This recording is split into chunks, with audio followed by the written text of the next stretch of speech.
Welcome to Sew Very Easy. My name is Laura, and it is gift giving season, and it's always nice to give gifts. We can give them to families, friends, but we can also give gifts to our four-legged family members. And we're going to make little pet placemats. A little dog bone and a fish. These are quilt-as-you-go patterns, and they really do not take a lot of fabric, and they're a lot of fun to make. We have the kit and the directions in one. So we have two different patterns.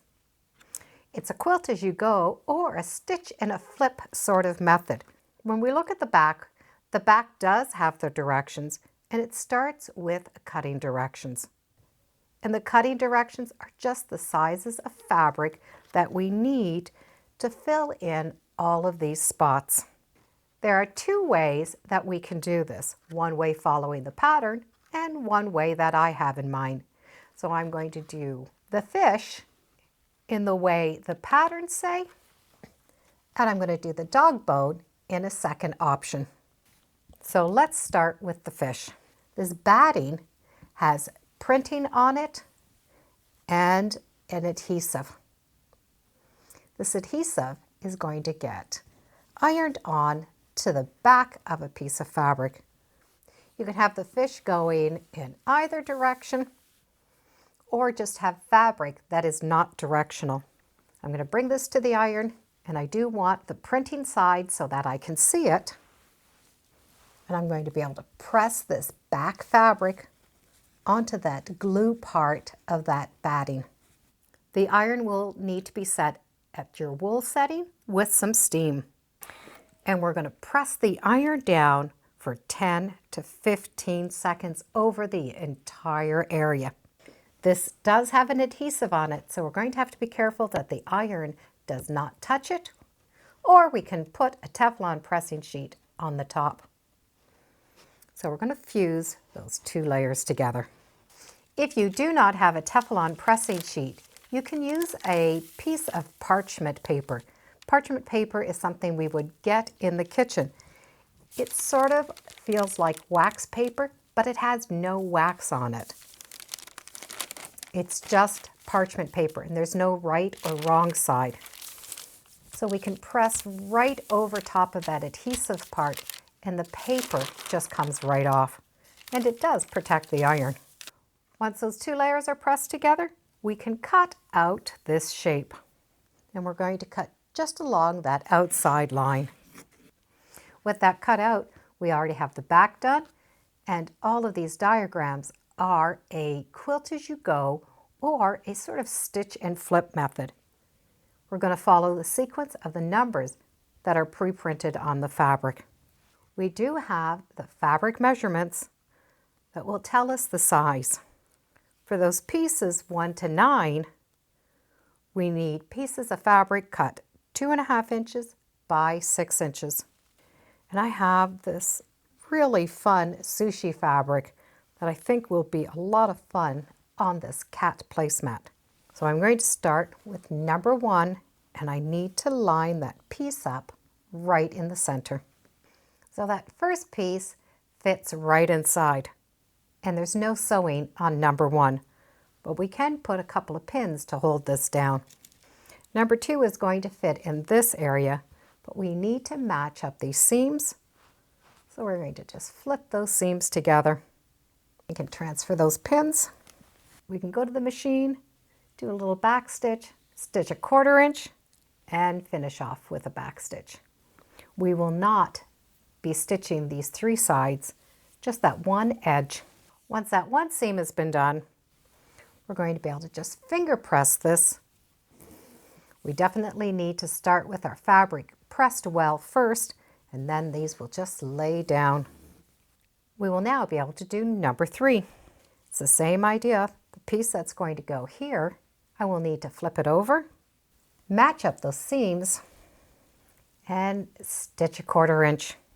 Once number 3 has been stitched on, we can finger press that over. I'm going to continue this, and I'm going to stitch on 4, 5, 6, and 7. There'll be no quilting this afterwards, so we need to be sure that those pieces are laying flat. 8 and 9 is going to go on the same way. We're going to match up those edges and stitch. We're just going to have fabric hanging out on the outside. Once these are stitched on, we're going to be able to trim these off, but we're going to trim them off after all of the layers are done. So finger press those over and pin them in place just so that they don't flip around. We have 10, 11, 12, and 13. It does give us the sizes that we need, but we can make them a little longer. My 10 and 11 are going to go on. I'm still going to flip this over, but the raw edge of this strip is going to match the top of the fabric. And if you have a little piece hanging over, that's fine.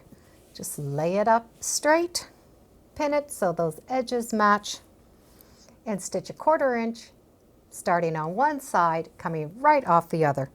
We're going to do that to both 10 and 11. Finger press 10 and 11. Match up 12 and 13. Make sure those seams are flat. And match up those raw edges. We will still be stitching that 1/4 inch seam allowance. So we're going to go on the batting, off the batting, and back on. When I fold those edges over and finger press, all of my batting is covered on both sides. When we turn it over, we can see that shape, and we're going to be able to follow that shape. I would recommend pressing all of this down flat first, and then before we cut the shape out, do a little scant 1/8 of an inch all the way around. Now once I have that little row of stitching down to hold those layers together, I can trim off all of this extra and just follow the edge that's already cut. Once that's all trimmed, we're going to be able to put some kind of a binding on. We'll talk about binding in a minute, but let's do the dog bone. The dog bone is going to be worked the same way, we just have different shapes. So I did pre-cut my fabric according to the directions, and I will need to fuse that back onto that glue side of that batting. So I will see the numbers. My 2 layers are together, but instead of cutting out this design, I'm going to transfer the marks. You will need some type of a transfer paper. This is usually used in garment construction. In this case, I do have yellow. This yellow is chalk put onto paper. So I'm going to need the yellow side to sit on top of that fabric. And I could take a tracing wheel and trace that outside shape. This is just a little metal wheel with teeth. And when I go over top of the pattern, this paper with the chalk on it is going to transfer to that fabric. So go all the way around the outside shape. I can see these little chalk marks on the back. I'll darken it so the camera will be able to see it better. This line will now become a cutting line after I've done all the stitching. We will still follow the sequences. So in this case, I'm going to start with a 6-inch block right in that center. If you'd like, you can add just a little bit of a glue to hold that on. Be sure your fabric is pressed before you get to this stage. I'm going to be able to do 2 and 3 next. I'm starting with a square. I'm going to cut that square in half. So I'm going to match up those edges, flip them over, and match up that raw edge. Pin those down and stitch a 1/4 inch. We can have those stitches go right off that pattern, and that will all be trimmed off after. Fold those pieces down. We need to make sure that the entire block is covered, and finger press. Once again, we can add just a little bit of glue to hold that in until we get to the next piece. This is just a child's glue stick that will wash out. I can now add 4 and 5 on. Hand press those over and put a little bit of glue. We do want to be able to have that entire shape covered, and we can stitch over our previous stitching line. Once all of those fabrics have been placed on, we're going to be able to turn it over in order to see the design. The last time we did have that batting cut out. Before we cut out this, I would recommend doing a row of stitching right along the edge of that seam. A little bit coming into that pattern. This is the cutting line, so we do want to come in a little bit inside. So we're stitching about 1/8 of an inch. Once I have that stitched, I'm going to be able to turn it from the back side and cut it out. This method where we've left that big background on is a good method if you need to make this bigger. To make it bigger, you're just going to continue to stitch and flip. So if we want to make it a little wider or a little longer, we can do that as long as we stay within that backing fabric. Now we have that really cute dog bone shape. There are many different ways we can finish this. If we're going to put a binding on, be sure to cut the fabric on a 45-degree angle because we do need to get around these curves. So we could stitch that binding on and fold it over and give it a hand stitch. We can buy pre-made binding, and that binding is already cut on a 45-degree angle. It's the fabric that comes into the center and then over.